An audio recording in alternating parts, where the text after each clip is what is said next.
I won't resign. The words landed like a steel door. The boardroom froze, breaths held a pen, tapped a phone lit with headlines she didn't need to see. Beyond the glass cameras throbbed against the lobby like rain. Hope isn't a plan, a director said, careful and cold. Then I'll bring a plan, Sienna Langford replied. But not tonight. She chose the corridor over the podium. PR begged for a statement. Security offered an escort. Sienna pressed the exit bar herself. The hall opened on marble and echo. Somewhere the press chanted her name. Her cane tapped once twice. She breathed. Overnight contractors had moved a security desk and rolled temporary walls into place. No one sent her the update. The orientation app in her ear, the company's own AI, chirped instructions, then contradicted itself. Main elevator bank is 20 feet ahead. She reached forward and touched a blank wall. Correction. Bare right. Footsteps gathered. Ms. Langford. Addison, her PR chief, hurried up. They've doubled to the west lobby. Take service elevators. I'll meet you upstairs. Understood. Air shifted the bite of rain from the river, the bright sting of cleaner. The building she built, suddenly unfamiliar. Sienna reset her map. 12 paces, left turn, 5 to the service corridor if it still existed. Her cane found a seam in tile. Careful a voice said, calm and near. Wet floor. She stopped. No pity in it, only direction. Where's the service elevator? Past the yellow sign that moved. A beat. Do you want a description or a guide? She said before pride objected. May I offer my arm? Left side. Thank you. A sleeve brushed her fingers. She placed her hand above the elbow where muscle met fabric and felt the steadiness of someone who never dragged or rushed. He set a pace she didn't have to chase. They passed a hollow-sounding temporary wall and the hum of vending machines. Floor underfoot changed from marble to rubber. Half step down, he said. Rail on your right, cart on your left hip in 3-2. Now. Her cane kissed a wheel exactly when he called it. The chant of her name blurred, then vanished. A door must have closed. You work nights? She asked. I work when the building is honest, he said. Serves me fine. They stopped. The air cooled the service bank. Readers left of center, he said. There's a notch. Slide your badge down an inch. She did. The elevator answered with a soft beep. You know this floor like a heartbeat, she said. Every building has a heartbeat, he replied. Most people only hear the applause. The doors closed on the line. The car climbed to 28 in a quiet rise. When it opened, the carpet hushed the world. No press, no board, just the long corridor to her office. Would you walk me to the door? She asked, abandoning pride for precision. Of course. He moved a half step ahead, announcing the world in clean, spare lines. Threshold. Narrower hall in 5. Table where it shouldn't be. We'll drift right. Addison has too many fires to move furniture, she said. I figured the fires were downstairs, he said. Up here it's expensive, quiet. She almost smiled. Not lately. They stopped. Door on your left, lever handle. Keypad under it. Want me to step back? I've got it. She keyed the code, counting by texture, 2 raised dots, A flat, A raised. The lock yielded. Cedar greeted her like memory. Thank you, she said. I didn't catch your name. Most nights nobody does, he said. A beat. I'm around if you need the building to cooperate. That will be often. If you want to remap the new layout, he added, pick a quiet hour. I'll walk it with you. Once you learn the rhythm again, it won't take it from you. I'd appreciate that. Night, Miss Langford. The door clicked shut. Sienna stood in the hush. Her phone pulsed with alerts, a plunge in the stock, a rumor about a bailout she hadn't requested, a cable segment polling for a cited interim. She set the phone face down and listened.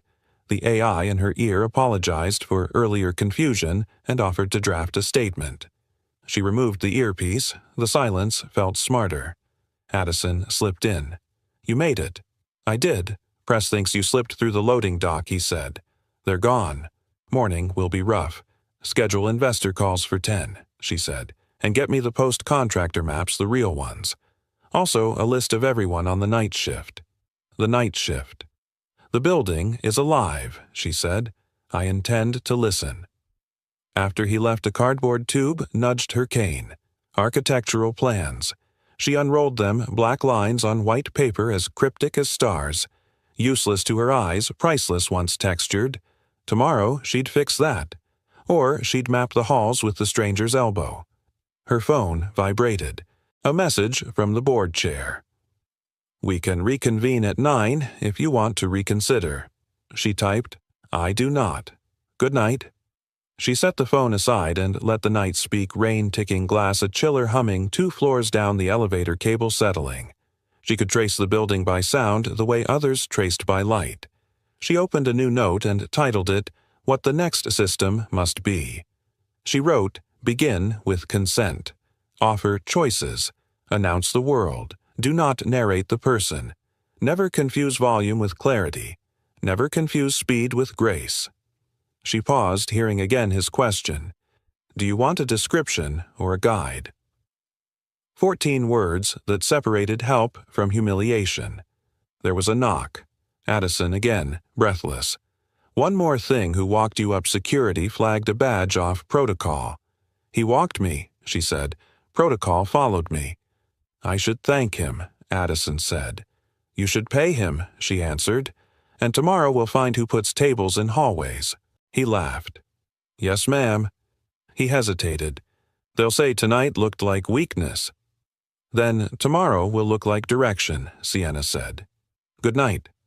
She faced the city she'd never see and stood anyway. Leadership wasn't light, it was orientation. Tonight, a stranger offered what executives rarely receive. Not advice, not praise, not panic, just bearings. She picked up the earpiece, then put it down. New systems would be born from better questions, not louder answers.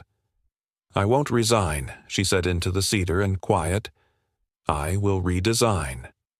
Down in the heart of the tower, a cart rolled, a washer hit its high note, and somewhere a man with steady hands wiped a streak the world would never see.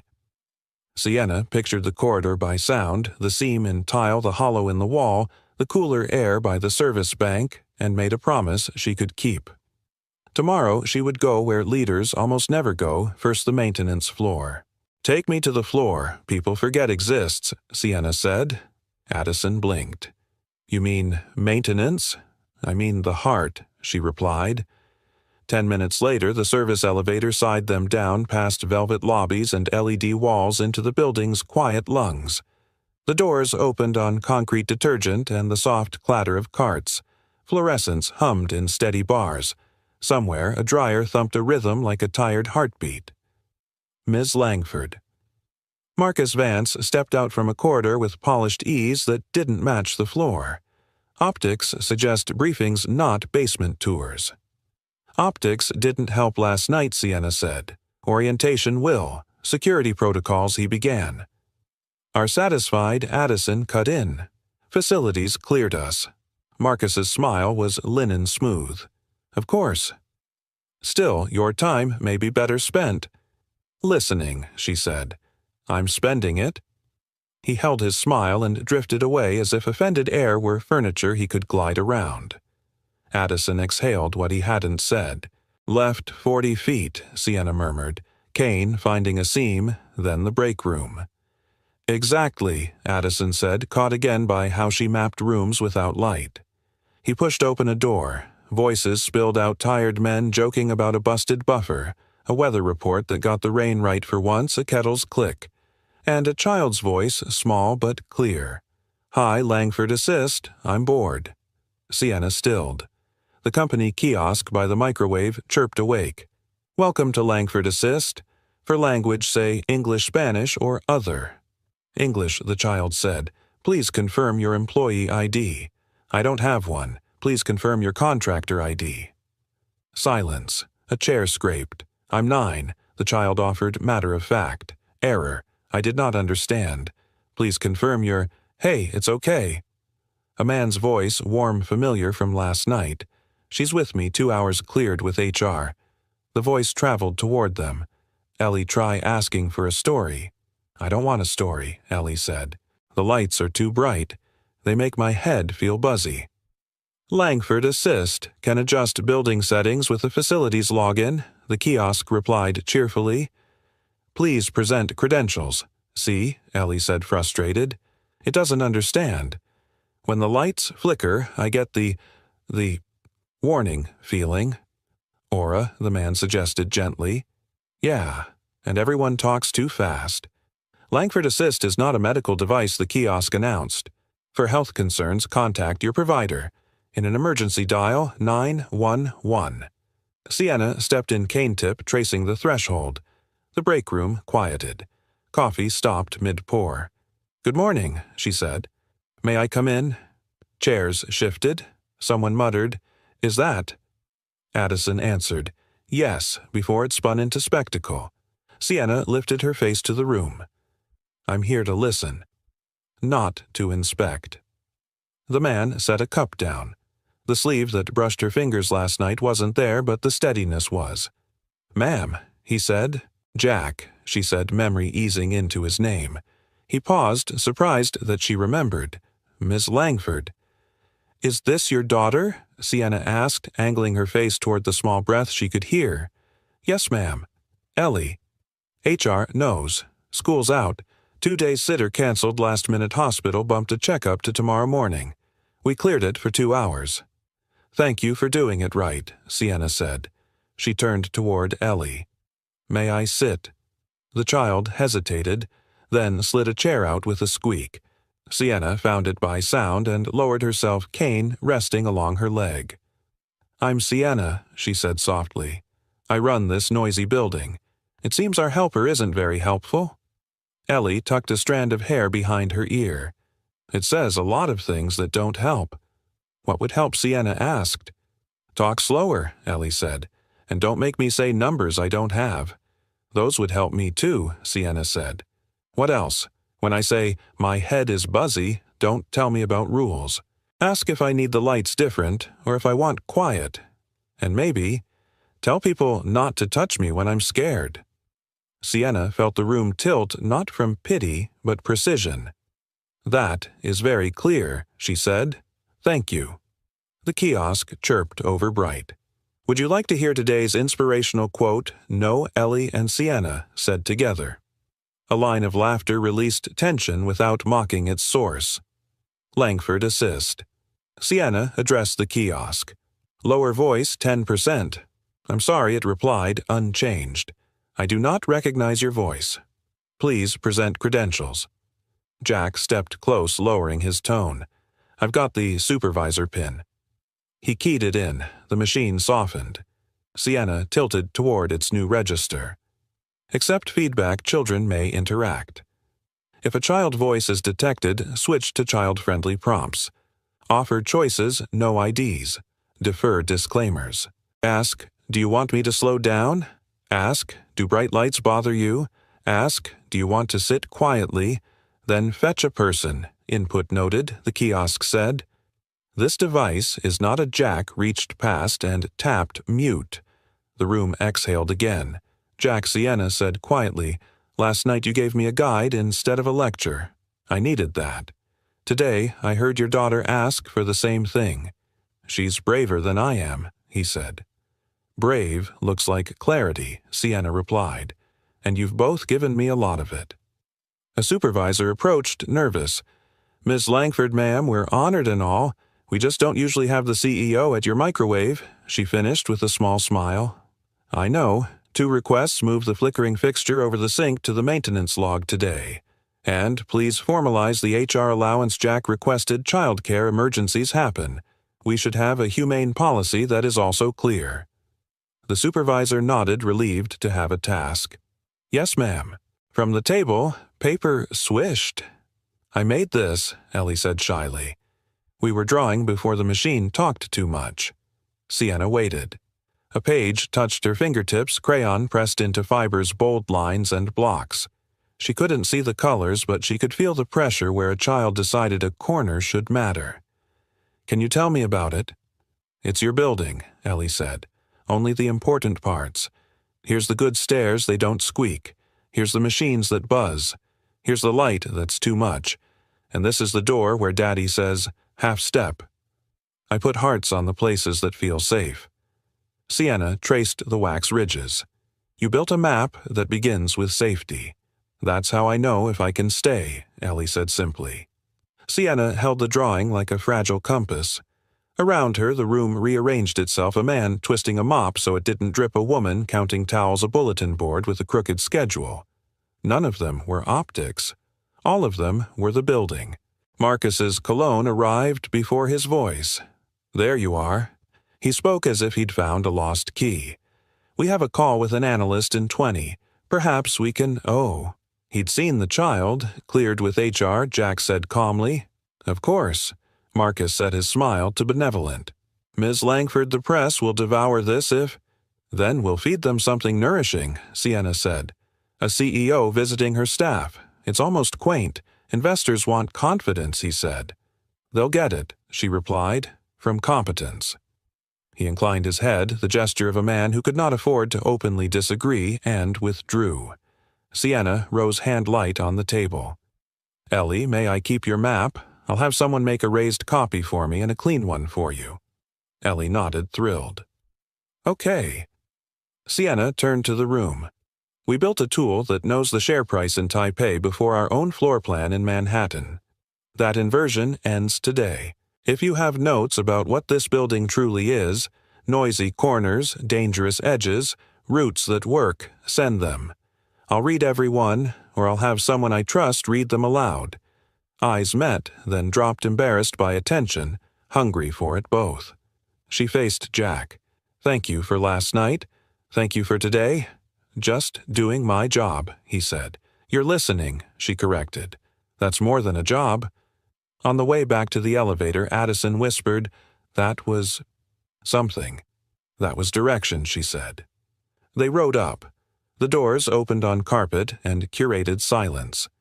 Sienna held the drawing like a treaty and felt the ghost of a fluorescent flicker hum across her memory. In her office, she spread the page on cedar and ran a fingertip along the bold lines. Hearts on the places that feel safe, she murmured. Not a slogan, a specification. Schedule a coffee, she told Addison. With who? The man who hears the building. She paused. And make sure HR's childcare policy changes by Friday. Write it in plain English, Addison scribbled. Yes, ma'am. When he left, Sienna lifted the phone, then set it down. She made a new note. Children can't be asked for IDs they don't have. Machines must notice who is speaking before deciding how to speak. Safety first, then information. Ask, offer, fetch a human. She touched the crayon heart in the corner of the map. Behind her eyelids, Manhattan arranged itself by warmth, not light. She had built a company that could predict a market swing. Now she would build one that could lower a lamp for a 9-year-old who didn't need a quote of the day she needed quiet. On the ride home, she knew she'd think about Jack's steady cadence and Ellie's precise honesty. She knew she'd wonder why the truth she needed came from people no one put on a slide. She also knew the plan she promised the board was beginning with a child's map. Tell me how we failed you, Sienna said. The night manager clicked off the muted sports reel. The cafe shrank to steam and cinnamon a bell over the door, 2 cups warming a small table by the window. Outside, Manhattan slicked itself in rain. Inside, Addison posted himself at a far corner back to the room buying privacy with presence. Jack Holloway stood as if he wasn't sure sitting was permitted. I clean floors, Ms. Langford. You want product notes, there are folks with badges for that. I want the truth, she said. Badges tend to polish it. He lowered himself, careful hands around a paper cup he didn't drink. Truth first, then the machine in your lobby talks at people when they're scared. It should talk to them. Specifics help me move faster, she said. Start anywhere. He studied the condensation banding his cup. I used to build things, he said. Not floors, medical devices. Wearables for kids who have seizures. We told ourselves it would give parents peace that it would whisper when something was off. Did it whisper? Sienna asked. It nagged, he said. It told mothers to charge on a schedule that ignored grocery lines and bus routes. It told dads to acknowledge alerts while they were holding a trembling child. It threw disclaimers when people asked for help. This is not a diagnostic tool. We were right legally. We were wrong humanly. The rain thickened against the glass. Sienna leaned in. What happened? We made it through a small pilot, Jack said. We thought FDA clearance would be the finish line. It wasn't even the race. A father handed me the device after a school assembly and said, "You built a very smart way to talk to numbers. My son is not numbers." He left it on the table and took his boy for ice cream without it. He exhaled once quietly. I went back to the office and asked the team to slow every prompt by half to add a human callback when people typed scared. I asked to move disclaimer below choice. Legal said we'd expose ourselves. Sales said hospitals don't pay for empathy. We shipped a firmware patch that changed almost nothing and wrote a blog that changed nothing at all. I handed in my badge a week later. You left a field you were good at. Sienna said no pity in it. I left a job I wasn't proud of, he replied. I have a daughter who watches whether I keep my word. I told her I'd do no harm, Ellie Sienna said. His eyes flicked up. You remembered. She drew me a map this morning, Sienna said, the smallest smile warming her voice. Hearts on the places that feel safe. I've asked for a raised copy. He swallowed. She'll like that. Jack Sienna said, voice steady. I can build investors a fortress of metrics. It won't save us if we keep humiliating the people we claim to help. Last night you offered me a guide instead of a lecture. This morning your daughter offered a spec instead of a slogan. I need you to help me turn those into a system. He shook his head. I won't be your story. I won't stand on a stage to make a point for optics. No cameras, she said, no stage. Midnight sessions, an empty lab, a whiteboard, a prototype that shuts up when a person needs quiet. We start with principles ask before telling. Offer choices. Fetch a human when someone says, I'm afraid. We test them against real corridors and real hands. If at any point it feels like we're sanding off truth, you walk. You have a board, he said. You have Marcus. I have authority to prototype, she replied, and I will spend it. He ran a thumb along the seam of the cup. Projects like this make promises bigger than their battery life, he said. Then the city wakes up and people get hurt. A pop-up asks them to accept terms they don't understand. An alert panics a room. A headline blames someone who never designed the thing, and the people who did move on to a new logo. This won't be that, she said. You can't promise outcomes, he said. Only process. Then I promise process, Sienna said. We will build with the people we claim to serve. We will prove usefulness before volume. We will put consent above compliance and orientation above optics. If legal says no to kindness, legal will learn a new word iteration. He huffed a sound that wasn't quite a laugh. You talk like you mean it. I can't see stairs, she said. I hear outcomes. Last night a stranger got me home while our own system contradicted itself. Today, a child asked for quiet and got a disclaimer. That is an outcome. It changes tomorrow. He looked at the window's black mirror. If I say yes, I still mop floors at 10. I take Ellie to an appointment at 9 tomorrow. I don't sign anything. I can't look my daughter in the eye and explain. And if I say, stop, we stop. That's the only signature that matters, Sienna said. He sat with it. The cafe hissed milk. Someone stacked chairs for closing. At the corner table, Addison's phone face down pulsed once and went still. 2 nights, Jack said at last. After my route, no title, no press, no promises beyond the work. 2 nights to start, she agreed. Sublevel 3. Unmarked door at the east end. Addison will get you clearance. We'll begin with the building where people actually walk, where they stall, where they reach for a wall and find a poster instead of a rail. He nodded. I'll bring the kind of notes nobody writes down. The ones men in ties call edge cases, and the rest of us call mourning.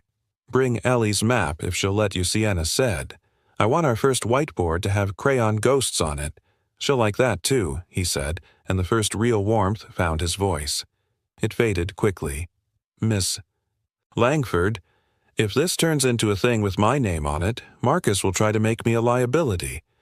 Then we'll make you an indispensable witness, she said. He can argue with opinions. It's harder to argue with bearings. He glanced at her cane, then at her face as if trying to see how she knew where to place the words. Most folks in charge talk like maps are already drawn. Most maps are drawn by people who never got lost, she said. I did. The bell over the door chimed. A gust carried in wet concrete and taxi exhaust. The manager flipped the sign to closed and pretended not to see their table. Sienna slid a card across the wood. This line goes to me. Not an assistant. If the lab door doesn't open at midnight, call. If the system talks over you, pull the plug. If you feel used, leave and text used. I'll know what it means. He took the card and didn't pocket it as if weight proved it. You'll probably hate half of what I say. If I don't, we're not doing anything new, she said. He stood, then paused. You asked at the start how you failed me, he said. You didn't. Not yet. But if you build another thing that hears itself better than the people around it, then you will. Then help me build something that hears the room, she said. He tipped his head. Midnight. Sublevel 3. When he left, the bell spoke once and quiet returned. Addison slid over. That sounded like a yes. It sounded like a test, Sienna said. The right kind. You're going to take heat for this, he warned. Marcus is a symptom, she said. I'm treating the cause. Addison gathered his coat. I'll get him clearance, and I'll ask facilities to move the poster off the rail. Good, she said. Tomorrow we'll start writing a system that can kneel to the level of a frightened child and ask what she needs. Outside, a cab washed light across the window, then disappeared. Sienna lifted her phone, opened a note, and wrote, Speak to people, not at them. When a child voice is detected, slow down. When fear is detected, offer options first. If the building changes, announce it before the person collides with it. She set the phone down and let the cafe settle into its last sounds, the soft broom, the click of a deadbolt, the sigh of a milk steamer, cooling. Midnight had a door. She would meet it and build something that did not mistake volume for care. Midnight, Sublevel 3. Unmarked door, East End, Jack said as if reading her note back to her. The badge reader accepted his visitor clearance and the lock clicked like a throat clearing. Addison killed the overheads and left only the low, even pools of light they'd asked for. Server fans whispered. A whiteboard waited with Ellie's crayon map scanned and printed in raised lines the good stairs, the too bright light, a fat heart in the corner. Sienna touched the heart with her forefinger. This stays. It's our first spec, Jack said. Begin with safe. Addison set a small braille display by her left hand and a bone conduction earpiece on the table. Internal only. No recording, he said. Legal would faint. I told them we're prototyping a presentation assist, not a product. Sienna slid the earpiece on. Let's meet it. Jack tapped a key. A soft chime, then a voice low-paced, unhurried. Hello, I'm here. Would you like me to talk slower, talk less, or be quiet until asked? Sienna smiled. Talk less unless asked? Understood, the voice said, and then did the rarest thing machines do, it shut up. Name, Jack asked. Heartsight, Sienna said. Not because it feels, because it notices. Jack leaned against the table. Rules first. Ask before telling. Offer choices. Fetch a human when someone says, afraid. No IDs from children. No disclaimers over panic. And orientation, Sienna added. Announce the world before you narrate the person. He nodded. We'll sit you in front of what you need without making you feel watched. Addison's phone buzzed the room. He checked, grimaced. We have a situation. A fund out of Boston moved an early AM call up North Harbor. They read a blog that claims we're freezing R&D. They want to hear you in 8 minutes or they trim their position overseas when markets open. He swallowed. Counsel is on her way here if we keep it in-house. Reg FD means no material non-public info. Then we give them orientation. Not secrets, Sienna said. Talk them through what's public, what's true, and what we're doing next. No promises we can't keep. She turned her head slightly. Heartsight. I will take a call with investors. I want you to listen for pace flag stress words and route me to ask first when you detect urgency. Ephemeral memory only. Confirmed, Heartsight said softly. Ephemeral mode. I will surface, clarify slow, or offer choice. Do you want me to whisper cues or send to Braille? Both, she said, and announce your presence to all parties. Understood. Addison patched in the small circle. Priya from Investor Relations gently iron-voiced, Miller from Legal Precise, and North Harbor's portfolio head, Laurel Pike, clipped Breath East Coast Midnight Patience. This line is being assisted by an internal real-time orienting system. No recording. If you object, we'll switch it off, Addison read. Proceed, Laurel said. We're short on time. Heartsight pulsed her finger pad slow. Sienna let the first second be quiet. Laurel, thank you for taking this at a hard hour. Before we begin, would you name your top 3 concerns so I answer what matters to you? A tiny exhale over the line. Rumors of an R&D freeze. The leadership question after last night's optics. And whether your AI is directionless. Heartsight reflect. Sienna nodded. Freeze rumors, leadership stability, and AI direction. All fair. Fair doesn't fix markets, Laurel said. Clarity does, Sienna replied. Priya confirmed the public posture. Priya stepped in. We haven't frozen R&D. We are prioritizing one track into a human-centered assist we intend to preview this quarter without revenue guidance attached. We've disclosed restructuring of 2 vendor contracts, no change to headcount. Laurel again. Optics. Your board looked rattled. Optics follow behavior, Sienna said. Feeling Heartsight brush her wrist, ask first. Before I answer that, tell me what rattled means in your shop. What did you see or hear that your committee flagged silence on specifics, Laurel said. You left. Press filled the gap.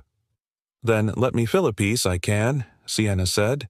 We didn't leave strategy. We left a podium to avoid saying what we weren't ready to promise. We are prototyping a presentation assist that helps our system speak to people, not at them. We will not outrun rumor with volume. We will outrun it with clarity and useful tools. Heartsight underlined useful on her braille keys. Laurel's breath steadied. Direction, then.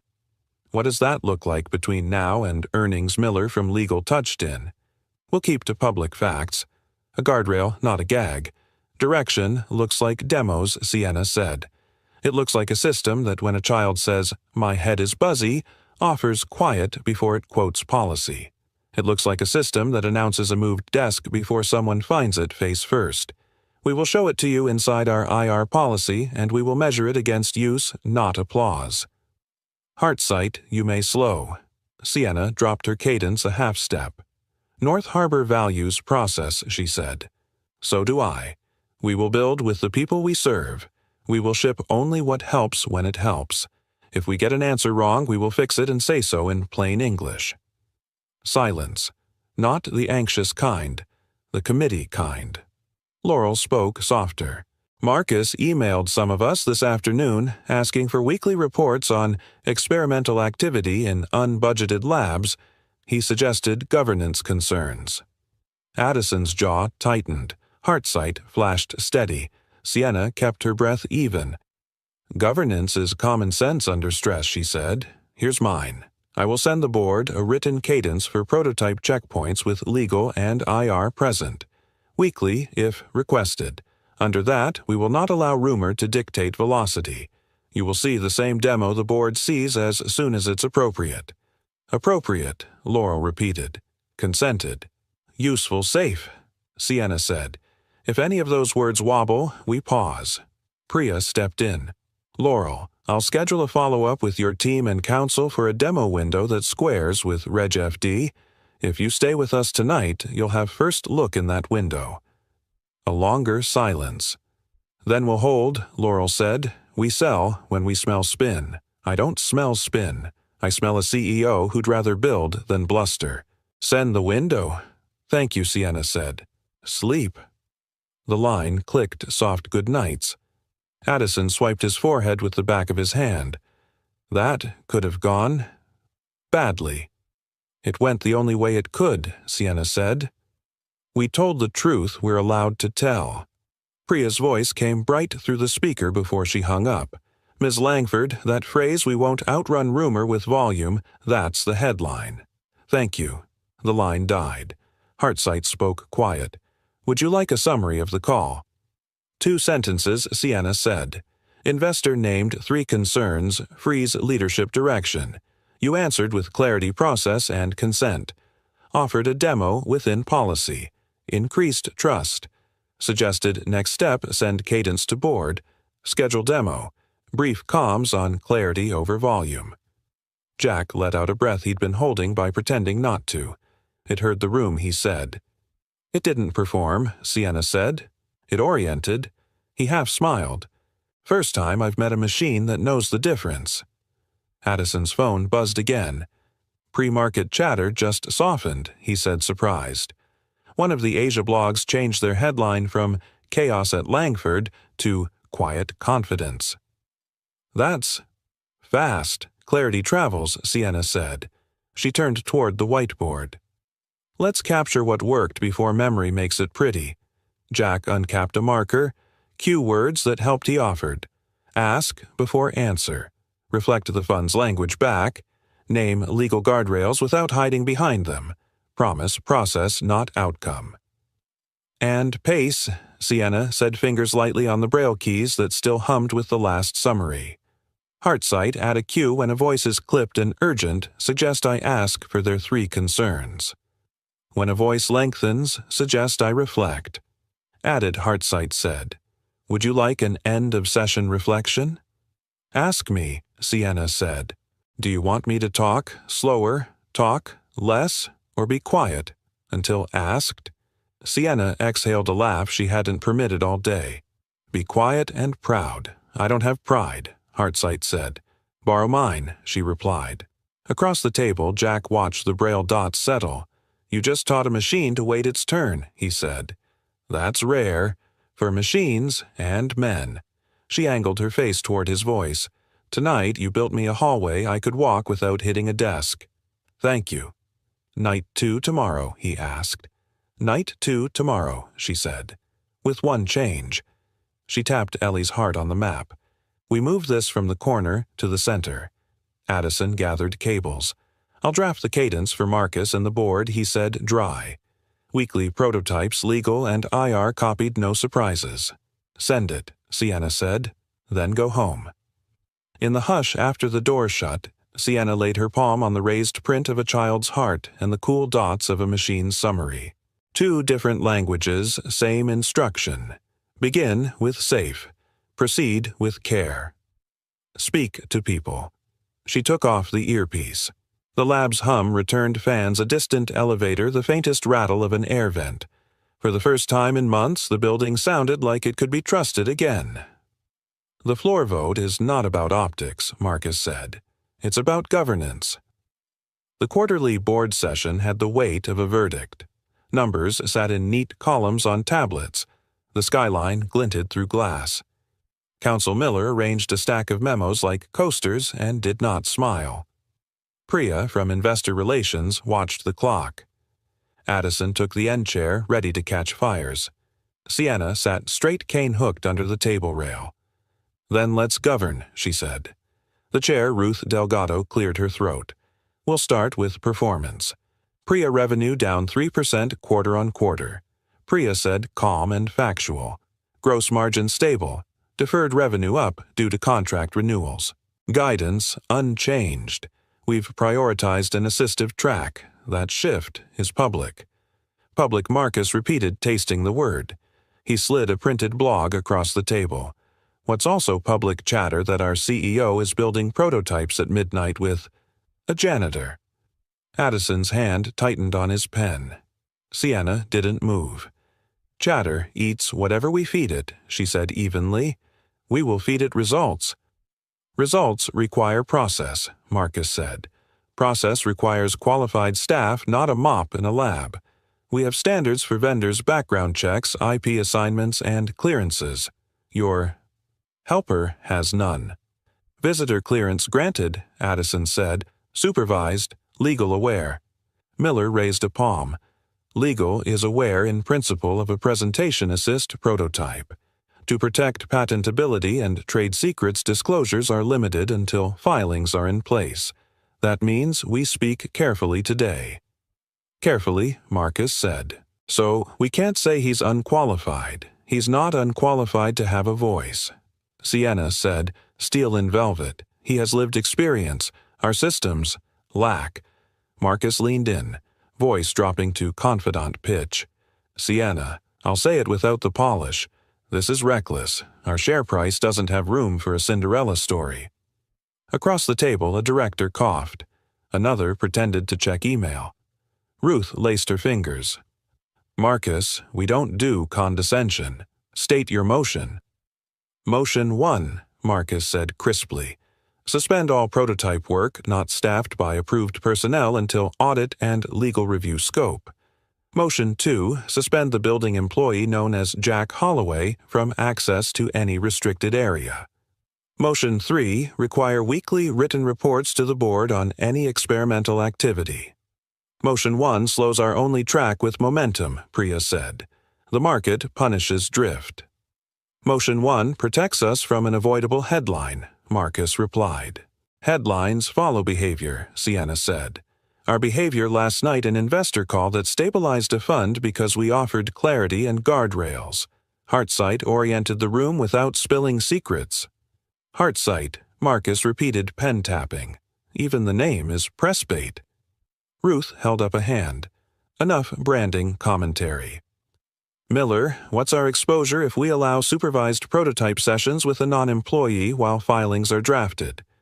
Exposure exists, Miller said. Mitigation exists too, NDAs, vendor paperwork, narrowed access logs, counsel in the loop, and strict language about what this tool is and isn't. The greatest risk is uncontrolled disclosure. If someone leaks details pre-filing, we may compromise patent rights. Also, labor optics if we appear to misuse an hourly worker's labor without proper contracting. Marcus smiled without warmth. Optics, then. Compliance, Miller corrected. And ethics. A notification flashed on several tablets at once. Addison glanced. His face went pale. A gossip finance site pushed, blind CEO builds secret AI with janitor lover. They're quoting an anonymous executive source. Photo is a stock image. He swallowed. They turned him into a scandal. Source, Ruth asked, voice low. Anonymous, Addison said. He didn't look at Marcus. He didn't have to. The room took a single collective breath. HR is getting calls, Priya said, reading her screen. So is communications. Exactly my point, Marcus said, feigning sorrow. We can't manage this. We must cut it off. Cut him off, you mean, Sienna said. Marcus set his pen down like a judge setting a gavel. Suspend his access pending review. Protect the company. If your tool is any good, actual engineers can continue it. If your story is clean, he'll be fine. If it's not, we just saved ourselves. Ruth looked at Sienna. I need you to separate strategy from pride. Sienna measured her words. Strategy, Heartsight helps me lead and will help our customers live.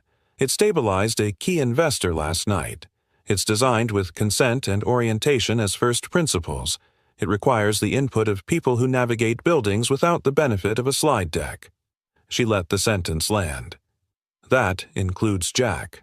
And pride. Ruth asked. Pride is irrelevant, Sienna said, but dignity is not. Suspending an hourly worker because a rumor used him as a weapon tells the entire company who we are. Miller spoke gently. Sienna, we can draft a short-term vendor agreement within 48 hours. Today, if HR asks him to step away from restricted zones, that's not a moral judgment. It's a pause while we do paperwork and filings right. If we do nothing and another leak occurs, the damage could be irreparable. Addison cleared his throat. I can message this as a standard compliance review. We will not name him. We will not feed the rumor with denial. We will focus on the work and on filings. Filings, Marcus echoed as if the word were his. Ruth weighed the room, then spoke. Motion 1 is narrowed. Prototype continues with counsel and IR present and logs kept.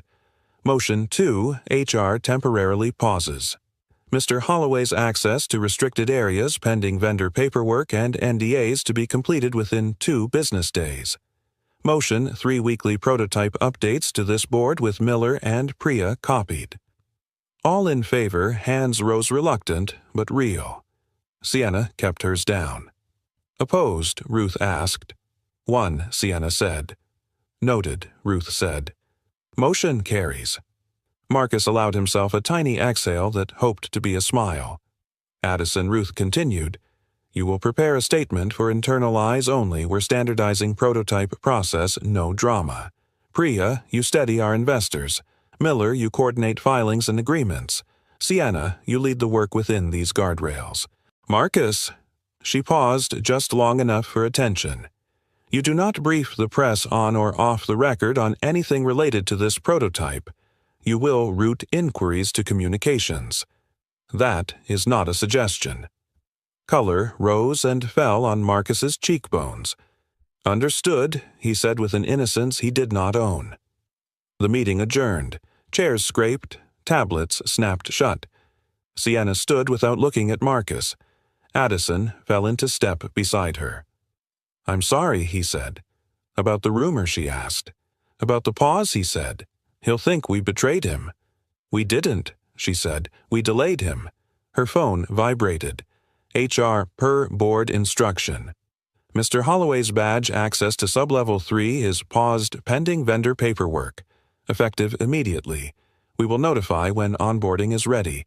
She typed expedite. Today, if possible. Another buzz. A message from Jack Badge died at the lab door. Should I wait or go mop? A beat. No need to call. Just tell me if this is you or the building. She closed her eyes, then opened them. It's the building, she wrote. 2 days of paperwork. I'm on it. I'm sorry we did not shield you from this hit. I will. 3 dots. Then I've been hit worse. Tell me when to bring the map back. Addison read her shoulders. You want me to walk him up? He asked. No, she said. He should not have to be escorted like a suspect. Tell HR to route the vendor packet to me now. I'll sign what I can sign. Miller stepped into the hall legal pad tucked into his elbow. We can file a provisional patent by 5, he said. It gives us a date. Don't demo anything beyond internal until it's filed. Do it, she said. And Sienna, he added softer, don't go to war in public today. The rumor wants that. Let us close the doors and do the boring work. It wins. She nodded once. Boring work had never sounded so necessary. PR pinged again. Do you want to deny the lover line Addison typed without waiting? No. We do not repeat the smear. We anchor to policy and process. Internal only. He looked at Sienna. We'll hold the line. She returned to her office and shut the door. For a moment the cedar and hush steadied her, then wavered. She found the raised print of Ellie's heart and pressed her palm to it until the paper warmed. She wanted to burn the rumor with one clean sentence. She wanted to walk downstairs and open the lab door herself. Instead, she opened a new note and wrote, Protect people from being turned into headlines. Move fast on dignity, not just features. Delay is not defeat. It's design. Tell Jack the truth first, last always. The phone buzzed a final time. HR, again, vendor packet sent. If executed access can resume as early as tomorrow pending background check. She forwarded it to Jack with 3 words. This is progress. Marcus's cologne drifted under her door and vanished. She let the anger pass through her like weather. She would not waste it. She would spend it. The lab would be quiet tonight. Heartsight would sit on a table that missed the person who helped name its pace. She laid her hand on the map a second time and steadied her breath. Tomorrow, the paperwork would clear. Tonight, she would hold the line, and the promise we do not outrun rumor with volume. We outlast it with care. Jack read the HR email twice, then a third time, as if the words might change under his thumb. Access to Sublevel 3 temporarily paused pending vendor paperwork and background check. Effective immediately. Queens kept its own soundtrack pipes, clicking a radiator hissing like a sigh, the 7 train in the distance washing the room and leaving it quiet again. Ellie slept on the pullout with her stuffed dog tucked under her chin. The hospital had bumped her checkup to the morning. A lunch bag was already packed. 2 apples, a peanut butter sandwich. A note that said, "I'll be in the waiting room the whole time, love, Dad." On the table, Bill's his route sheet, a folded copy of Ellie's crayon map. He laid his palm on the fat heart, then lifted it like it might bruise. His phone buzzed. "Addison, heads up. We ran a small internal orientation test without you. It went sideways. Marcus knows. He'll use it." Jack stared until the next bubble arrived. Comm staffer asked for help setting up a presentation. Heartsight detected strain. Whispered, "Would you like breathing guidance?" She'd just read a message about her father in hospice. She broke down. We stopped the session. Sienna called her to apologize. She was kind, but it hurt. Jack felt the old weight. Not shame, gravity, the kind that pressed the air thinner and made every choice ring. He typed and erased, then typed again.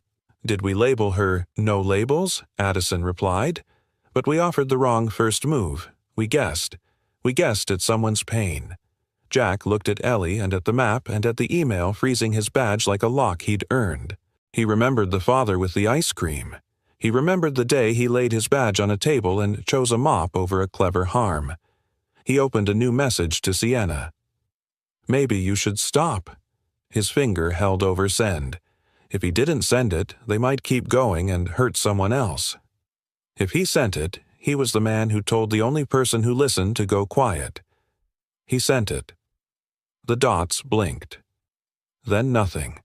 He could picture her office cedar and hush a machine humming in the next room, a woman who had refused to resign and had chosen to redesign instead. He put the phone face down. He washed dishes he'd already washed. He wiped a counter already clean. On his 4th lap of the kitchen, Ellie stirred. "Dad, I'm here," he said, crouching to her breath. "Why are you breathing like the radiator?" she asked. He laughed once. "Grown-up thing. I'll figure it out." She pushed the stuffed dog at him. "Hold Toby. It helps." He took the soft dog and felt ridiculous and then steadier. "You want water?" She shook her head. "I want quiet," she whispered and smiled at her own joke. "Like your machine doesn't do yet." "Not yet," he said. She rubbed her eye. "Did Miss Sienna get the map?" "She did," he said. "She's making a bumpy copy so her fingers can read it." Ellie's face grew serious. "Don't let them make it a story where the lady gives up," she said. "I hate those." He swallowed. "Me too." She sat up and reached for the notebook that lived under the sofa pillow. "I'm going to write her a letter." She said 9 and definite. "So she knows we still see her when people are mean." Jack got a pen. She began with careful lines. "Dear Miss Sienna." She paused, then looked up daring. "Can I write Mom?" Jack felt the question land in a room already full. He didn't flinch from it. "You can write what's true for your heart," he said. "Put it in parentheses if you want, so it's only if she wants it." Ellie nodded and bent. "Dear Ms. Sienna, can I call you Mom?" The pencil pressed harder at Mom, making a groove as if the word had weight. She wrote halting sentences with bravery wedged in the commas. "Please don't stop because a machine talked wrong. Machines are babies. People can teach them. When my head is buzzy, I do not want a rule. I want a person to sit with me and ask if I want water, or quiet, or my dog. You already do that. You sat with me at the table and listened. That is the right thing. My map puts hearts where I feel safe. You can be a heart for other people too. Please keep going. Love, Ellie." She drew a small heart at the bottom and shaded it in. Jack took a picture and didn't send it. Some things should be delivered by hand. He folded the page and slid it into an envelope addressed in a 9-year-old's best block letters. "Ms. Sienna, at work the good stairs."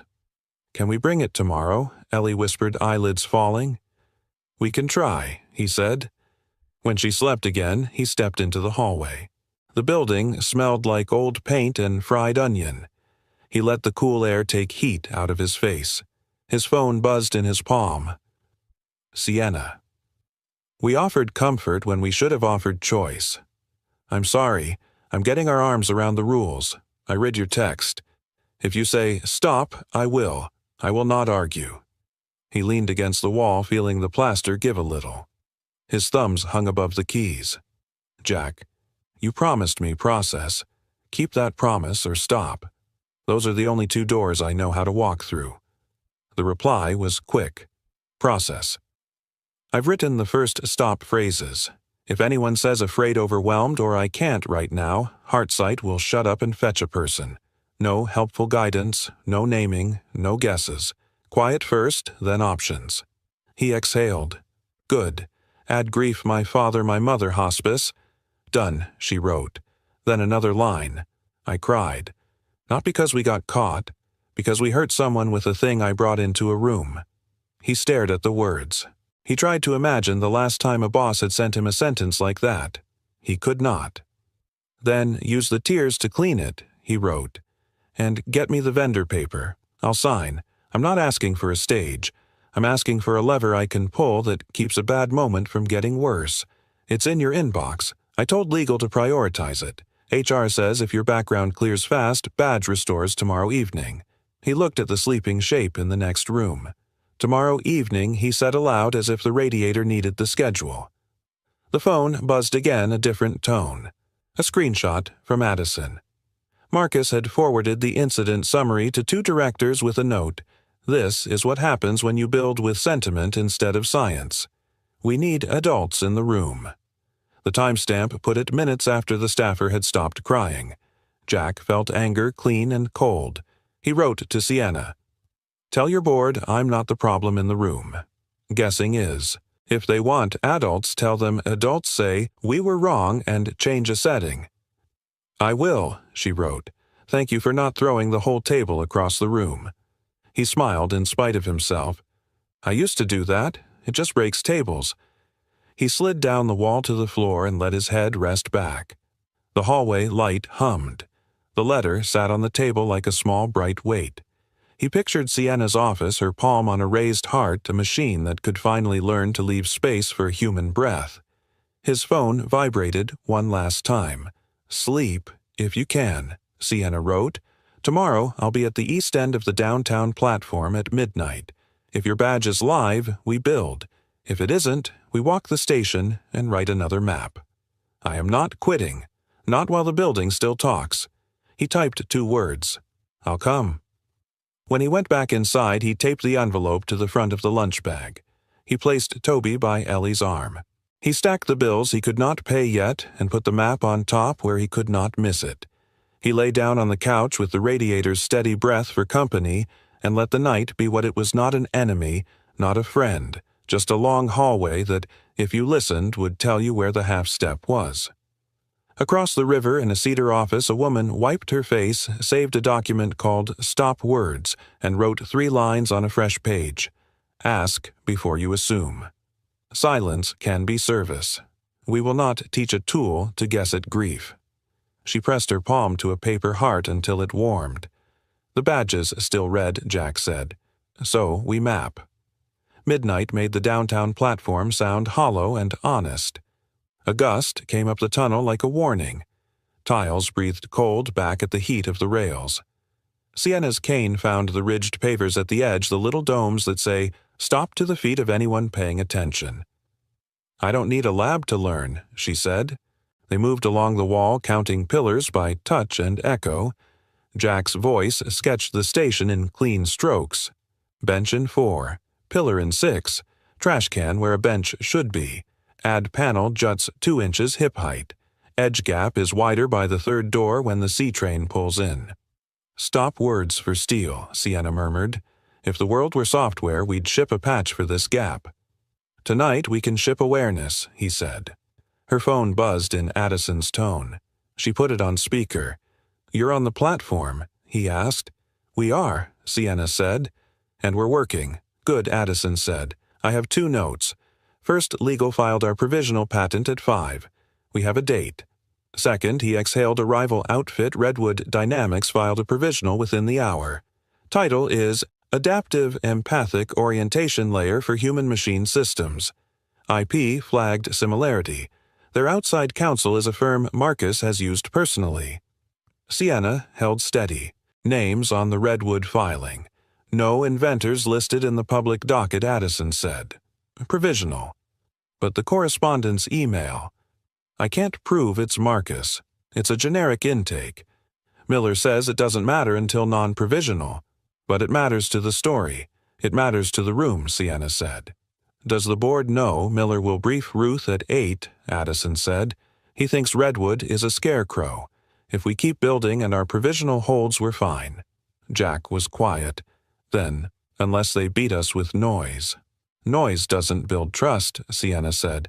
Process does. Addison hesitated. One more thing? HR cleared your vendor paperwork, Jack. Background check green. If facilities flips the switch at 10 a.m., your badge lives again, noted Jack said. We'll be ready. Addison lowered his voice. Be careful down there. We are, Sienna said, and ended the call. They stood with the city's weight rolling over them in iron and static. A train slowed into view. Brake squeal door chimed the breath of passengers. Sienna angled her cane and waited for the sway to settle. Voices spilled out a couple's whisper fight about rent-a-man lecturing his phone, a woman on the edge of tears shoring herself up with weather. This is where we test, Sienna said. No lab, no microphones. Just rules. What rules? He asked. She lifted a hand and counted on her fingers, palm toward him like a vow. Ask before telling. Offer choices. Announce the world before you narrate the person. Fetch a human when fear lives in a voice. And remember, silence can be service. A passenger asked, Is this uptown? Jack pointed and answered softly. Next one. He didn't perform helpfulness. He oriented. The woman, near tears, took the information like a handhold and stayed where she was. Add a new rule, Jack said. When grief is detected, don't try to fix. Clear the path and get out of the way. We already wrote that Sienna said mouth tilting. You taught it to me. He nodded toward the far end. East stairs echo different. You can hear the open air before you feel it. They walked toward it. Sienna's cane found the half-step he'd warned her about 2 nights before. 3 inches, she said. That's a lawsuit and a broken hip, depending on the lawyer. City put a warning sticker on a pillar instead of a strip on the floor, Jack said. Words where paint should be. They reached the staircase. Wind threaded through iron. Sienna tested the rail and counted. 32 up. First landing at 16. That's too long for anyone afraid of heights. I used to carry Ellie here when she was little, he said. We paused at 12, then 24. She trusted that I knew where the rest was. You still do, Sienna said. He studied her face for the question behind it. You didn't ask why I kept the stopwords document on my phone, he said. Why I didn't commit it to the lab drive. I assumed you were protecting people from a system that wasn't ready to hold them, she said. If I'm wrong, correct me. He looked at his hands. The train left. The tunnel became a cathedral of after-sound. There's more than a document, he said at last. There's a piece of code. I wrote it at home after the hospice incident. It's small, mean, and stubborn. A governor. It sits above whatever slick thing we build and kills it the second it starts to guess at someone's insides. It requires a human hand to restart. It logs the moment as we guessed we stopped. Sienna breathed once slow. You didn't tell me. Because I promised you process, he said. But I also promised my daughter I'd do no harm. I needed to know we meant what we wrote on the whiteboard. I needed the vendor papers finished, so if I hand it over, it's clean. Is it clean? She asked. I wrote it on my time on my machine off your network, he said. The idea is older than your lab. It's the lever I wanted to pull in the last life and couldn't. What's it called? She asked. Hush, switch, he said, embarrassed by the plainness. I know. Not very heroic. "It's perfect," she said, "and it will save us." Footsteps approached. An MTA worker nodded at them and kept moving a broom over his shoulder like a baton. The station belonged to the ones who clean it. Sienna felt that truth under her shoes the way she felt the ridge of a warning strip. "Marcus will hate it," Jack said. "Governors make demos boring. Governors make tools safe," she replied.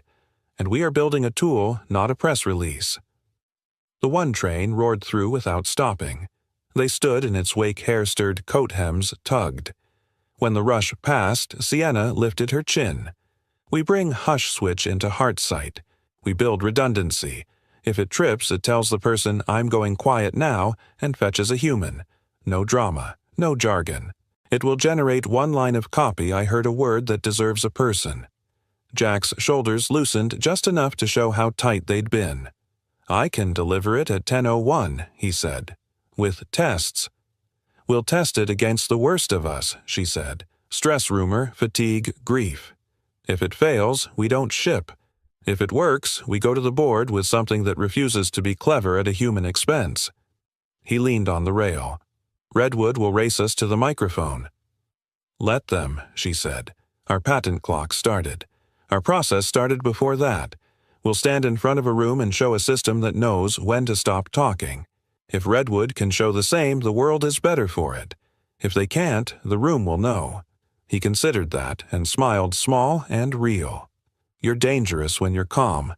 "I'm blind," she said. "Calm is how I cut a path." A teenager thundered down the stairs, earbuds blasting, and misjudged the final step. Jack reached out and caught a forearm without grabbing. "Half step," he said. The boy recovered, muttered thanks, and kept moving. At that, to the speck, Sienna said, "When momentum is too fast to hear, add friction lights dim for a beat," a tone she paused, not a scold. "Friction without shame," he said. "Write it down." She took out her phone and dictated a line. "We will slow the room, not the person." They walked the platform once more. Sienna mapped the posters by edge, the benches by error, the air by temperature. When they came back to the stairs, she stopped. "Jack," she said. "Yeah. I read Ellie's letter 3 times, she said. I washed my face after the second. She wanted you to know somebody sees you when people are mean, he said. She drew a heart where safety lives, Sienna replied. I have not had a home for a while. Your daughter drew me a room and the door was labeled, Ask First. They stood there with the city moving around them. Trains, footsteps, breath the never-ending human proof that tomorrow arrives whether we earn it or not. Do we do this? Jack asked. All the way through the fire. All the way, she said. He didn't reach for her. He waited. She lifted her left hand into the air between them and found his. His palm was calloused where a mop handle and a life had taught hardness how to be a tool. She held it. I can't see you, she said, voice low and sure, but I trust you. He squeezed once. Then we're in. A breeze ribboned the station. Far down the tunnel a point of light grew. The next train, the next hour, the next decision. Sienna released his hand and tapped her cane once like a gavel. 10:01 Sublevel 3, she said. You deliver hush switch. Addison logs. Miller watches. Priya listens. We wire it. We trip it. We try to break it. And then he asked. And then we write the board cadence for a demo, she said. We aim for Thursday. If Redwood drops a press note, we let them. We'll have something better than a headline. We'll have a guardrail. They climbed the 32 steps, pausing at 12 and 24 because that is where breath naturally asks for mercy. At street level, the city was damp and lit and still awake. A cab slid by in a blade of light. Walk you to a car, he asked. I'll take the corner, she said. I hired a driver for nights like this. He listens as well as he drives. They stood at the curb. She turned toward him the angle of someone who learned to face what mattered. Midnight brought bad news, she said. It also brought the thing we needed to face it. What's that? He asked. A stop button, she said, and a reason to use it. He watched her go. He stood on the sidewalk until the taillights turned a corner and the city swallowed them. Then he looked at the watch he never used for time, only for resolve, and set an alarm for 10:01. He walked home through a city that rattled and hummed and asked to be listened to. Tomorrow he would sign what needed signing, hand over what needed handing, and hold on to the rule he had finally learned how to write: no guesses. No glory. Just care. "Name your price," Marcus said, "and walk away." They stood in the underground loading bay where the building exhaled trucks and took in pallets. Sodium lamps flattened color to bone and brass. Jack kept his hands at his sides. He had dropped off Ellie with a neighbor and signed the last NDA at legal 30 minutes earlier. Hush switch had been wired into HeartSight and tripped cleanly 3 times. Tomorrow at noon they would demo to the board. "There isn't a price," Jack said. "There is." Marcus replied, voice low and practiced. "You have a daughter. You have bills. You have a past that does not wear well in an earnings week. I'm offering a scholarship fund quietly. I'm offering a job anywhere but here. I'm offering dignity in exit. Take it." "Dignity isn't for sale," Jack said. "It's rented by the hour you do the right thing." Marcus smiled like a cut. "Then let's rent reality. Your last device failed because you built feelings into a circuit that should have measured facts. You are about to do it again, only this time you've attached yourself to a blind billionaire who thinks sympathy scales." "Sympathy is cheap," Jack said. "Orientation isn't. And that's your line for the press," Marcus asked. "Because they'll come. When they do, they will find the pilot you ran, the father who left your gadget on a cafeteria table, and the resignation that followed. They will call you a failed engineer cosplaying savior at a mop's wage. Your daughter will read it. She will bring it to school where children do not debate nuance." Jack's jaw set, then loosened. "You studied cruelty somewhere. You're fluent." "What I am is the adult in the room," Marcus said, soft and deadly. "This is a public company. We don't let amateurs hold the wheel on the eve of a turn." "The adult in the room brings guardrails," Jack said. "I built one. Your little kill switch." Marcus laughed once. "So quaint. Investors want acceleration. You're bolting a brake on a Ferrari and calling it safety." Jack looked at him with something that wasn't contempt and wasn't fear. "You can't tip a janitor to ignore a wet floor," he said. "If I see someone about to slip, I put up a sign and I mop. That's my job." Marcus took a small envelope from his coat and set it on a crate. "There's a number inside. It has a lot of zeros. Take it and tell Sienna you can't, that you need to focus on your daughter, that you realized you missed the dignity of work unobserved. We'll send a statement about our respect for your contribution and your decision to pursue other opportunities. You don't have to be the cautionary tale I'm about to make you." Jack didn't touch the envelope. "You already made your tale. You leaked a lie to humiliate her. You filed a shadow patent to scare her. You turned a staffer's tears into a memo. There's only one adult move left." Marcus stepped back. Marcus's smile cooled. "You'll lose," he said. "You'll lose the room, the runway, the narrative. You think you found a heart. What you found is a headline. I eat those." Jack stepped closer, close enough to see reflection sharpen in the other man's pupils. "Tomorrow, if the board throws me out, I'll go back to mopping with my head up. If they throw her out, she'll land standing. Either way, I won't take your money to help you make the building cruel." Footsteps echoed. A security cart rattled by and turned. Marcus recovered his posture. "Consider the offer," he said, and walked toward the executive garage. Jack watched him disappear, then picked up the envelope, broke it, and shook it over a trash bin. A check slid out 6 digits and a signature that was not Marcus's. He dropped it in. "You don't buy exits in cash," he said to the ductwork and headed upstairs. In the lab, the night had the hum of a living instrument. Priya was at a corner table drafting talking points that weren't spin. Miller was redlining a cadence memo. Addison logged every switch and test. "How does the brake feel?" Sienna asked. "Natural," Jack said. "Hush, switch only trips when words that deserve a person show up. No guessing, no drama. One line, 'I'm going quiet now and finding help.' Then it pings a human. Like a good usher," Sienna said. "Not a bouncer." Addison's laptop chimed with a motion alert from security. He frowned. Someone just badged into sublevel 3 from the east stairwell. "We're on sublevel 3, Miller said, looking up. Different corridor, Addison said. He tapped keys. That feeds on a separate camera. Give me the screen split into a grainy grayscale image. An executive cut of a coat, a baseball cap, a mask absurd but effective enough under poor light. The figure entered the unoccupied prototype bay. Their hand went to a phone, then to a workstation. A small adapter blinked at a USB port like a lighthouse. Timestamp, Miller asked. 2313, Addison said. Log shows access Vance Marcus. Two-factor accepted. He used his own badge. Miller swore once economically. Do not confront him, he said. Chain of custody matters. Security, please retain original footage and access logs. IT, snap an image of any device connected to that port. Document hash values. Send to legal. Do not interrupt. Let him finish hanging himself. Jack took one step toward the door. Sienna reached toward him without looking and caught his sleeve. We don't run at a thief, she said. We record the theft. Addison called security.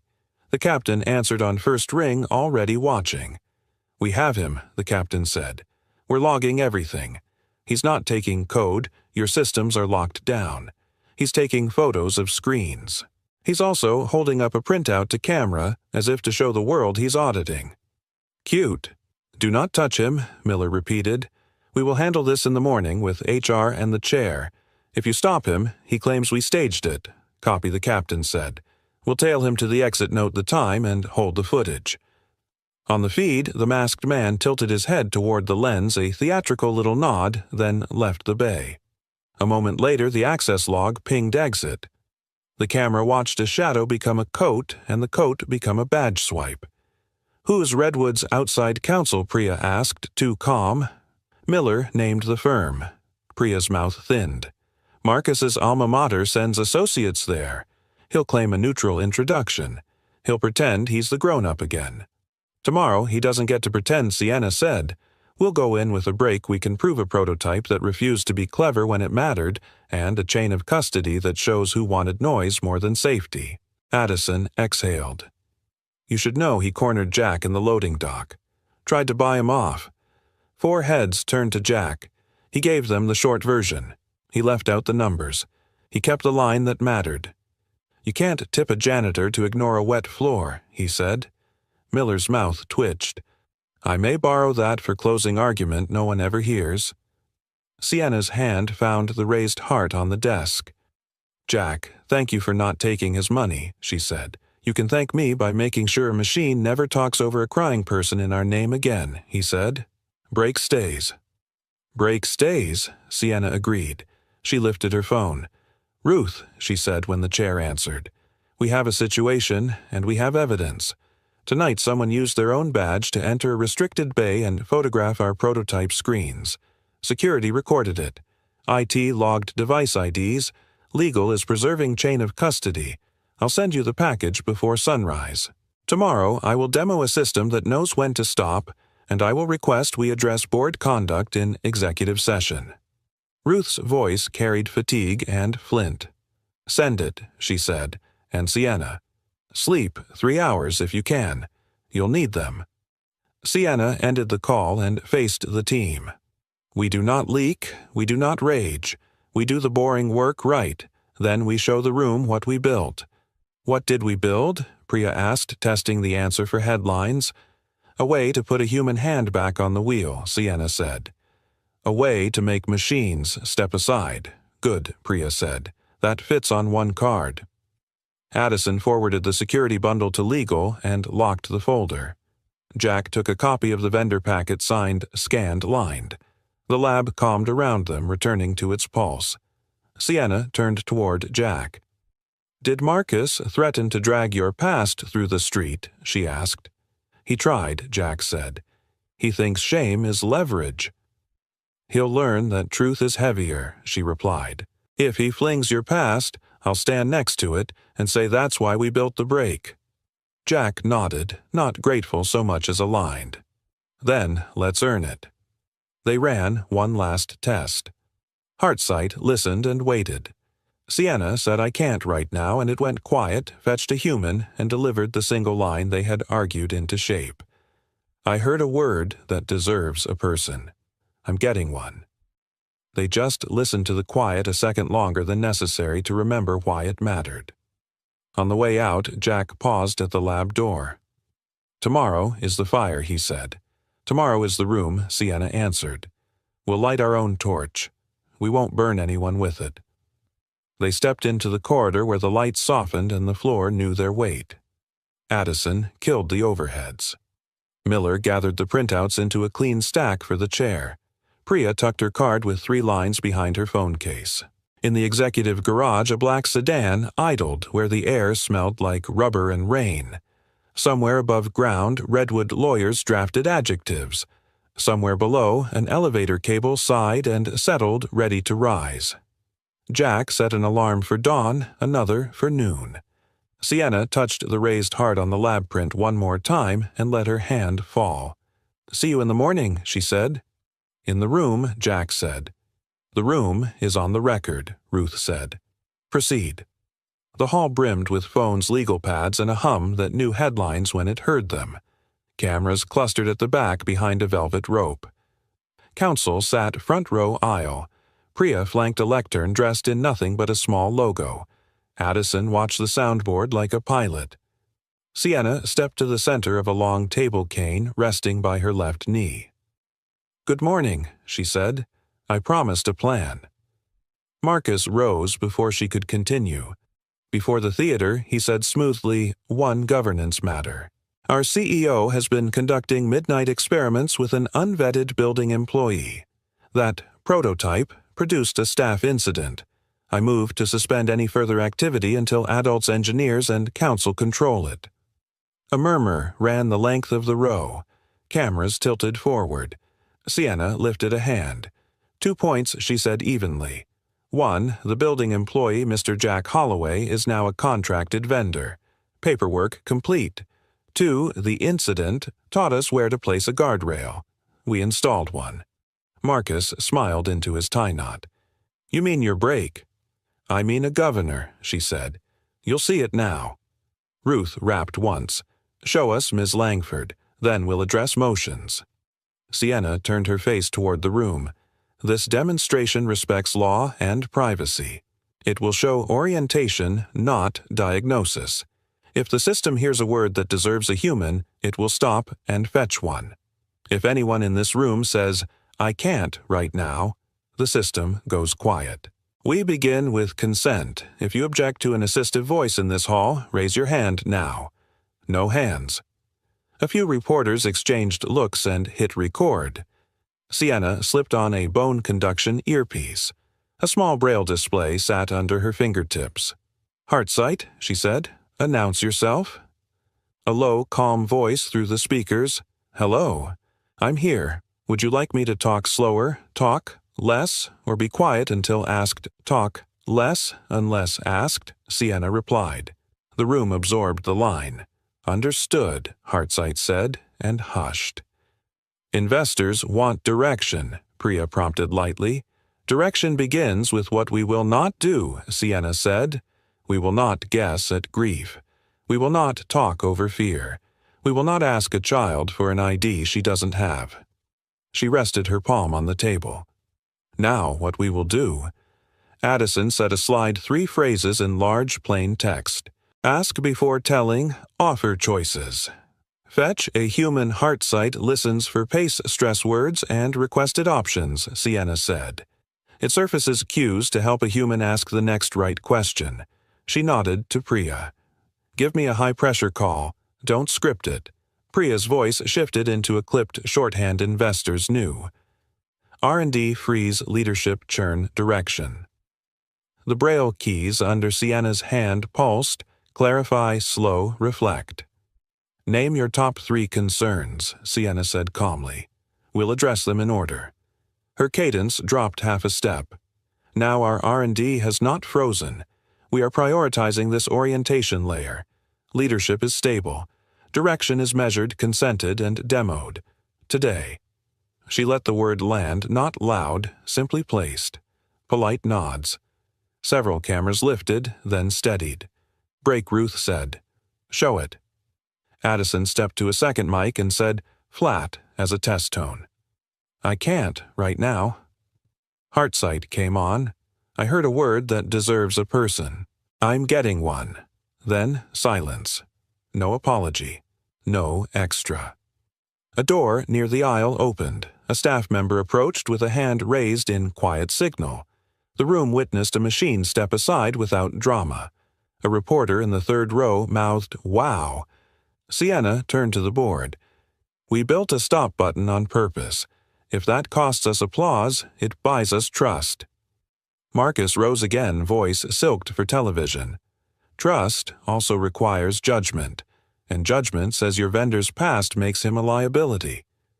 He previously built a device that failed families and left a mess for others to clean. He pivoted to the room, the attack carefully folded into context. "We don't mock janitors. We simply don't hand them the steering wheel." Jack stood from the side wall where he had watched unseen. He didn't move to the mic. "I asked for a break," he said, voice steady enough to carry. "And I built one. That's the wheel I want." A stir, then stillness. Sienna lifted a folder. "Governance also means evidence," she said. "Last night at 11:13 p.m., a member of this board badged into a restricted prototype bay, photographed screens, and exited. Security retained video. IT logged device IDs, legal preserved chain of custody." Addison tapped his tablet. The screen behind them split time-stamped footage from the East Corridor, a masked figure in an executive coat, access logs with a name, a close-up of a USB adapter's device, hash. A legal watermark sat in the corner like a seatbelt. Miller stood. "We are not alleging theft of code. Systems remained locked. We are presenting undisputed facts, unauthorized photography of restricted work using one's own badge after hours the night before a market-moving demo." Ruth turned to Marcus, voice flat. "Is that you?" Marcus didn't blink. "I was conducting oversight," he said smooth. "We have a fiduciary duty." "I preserved evidence that off-book experiments were occurring. Your duty includes routing concerns to the chair, not staging a performance for a camera you knew was there," Miller said. "Your duty does not include personal contact with outside counsel for a competitor that filed a similar provisional within an hour of ours." He let the implication hang without naming the firm. "We have correspondences. We will discuss them in executive session." A low sound rolled through the hall, less gasp than a weather change. "Back to the tools," Sienna said, not raising her voice. "You came for a demo, not a drama. Here is orientation in a real room." She faced the crowd. "Who in the press has a question that begins with fear, not finance?" A woman in the fourth row lifted a hand. "I do," she said. "My mother is in hospice. I'm here anyway because news doesn't wait." Her voice caught and recovered. "Will this thing tell me how to feel?" "No," Sienna said. "It will ask if you want quiet water or a person at your elbow. It will dim the brightness of a screen. It will never guess at your grief." The woman pressed her lips together, then nodded once permission acceptance, something simple and human. Heartsight stayed silent. "Next," Sienna said. A tech columnist cleared his throat. "Competitors say you're stapling poetry on a chatbot," he said. "That real AI requires aggressive inference." "Real care requires consent," Sienna replied. "Aggressive inference cost us a person yesterday. We installed a break today. We'll ship it too. Phones lit with that line." Priya didn't look at them. She looked at the room, sensing a tilt. Marcus tried one more pivot. "Even if this works," he said, "your optics are disastrous." "Optics are a lagging indicator," Sienna said, gentle, firm. "Behavior leads. Here's ours. We build tools that kneel to the level of a frightened child and ask what she needs." Silence. Then the sound of people exhaling as if they'd been holding breath they didn't know they held. Ruth folded her hands. "Thank you, Ms. Langford. The demo stands on its own. We will now consider the motions." She looked down the table. First, suspend prototype work? No, Priya said before anyone else could. We continue under counsel with logs as previously agreed. A director nodded. Another added, with the governor in place. Second, Ruth set eyes on Marcus access for Mr. Holloway. Miller spoke. Vendor status active. Badging restored. No reason to bar him from supervised areas, affirmed Ruth said. Third, weekly reports, affirmed Sienna said. I proposed that cadence. Ruth turned fully to Marcus. We will also convene an executive session regarding last night's conduct and any external contacts related to competitive filings. You will attend. You will remain silent until asked. He tried a protest shaped like humility. If it helps the company, It will help the company, Ruth said. Ending it. She looked back at Sienna. Any closing word, one Sienna said. We're not done. She touched the braille pad as if grounding the word. We'll show you a public pilot next. We'll publish the stop words. We'll invite scrutiny because people deserve it. A reporter called Does Heartsight Have Pride? Sienna smiled just enough. No, but it can borrow mine. Laughter small clean. The kind that belongs to relief. Ruth rose. This portion is adjourned. Cameras clicked. Reporters stood already filing. The rope line loosened. Board members stacked tablets. Council moved to the side door for the closed session. Priya squeezed Sienna's elbow once and drifted away to return calls. Jack came down from the wall. He didn't speak. He just offered his forearm left side the way he had the first night. She took it. Did we keep our promise? He asked quietly. We asked first, she said. We offered choices. We fetched a human. And when we had to, we stopped. Good, he said. Then whatever they throw in the next room, we can live with this. They paused at the threshold. Sienna turned toward where she felt Ruth standing.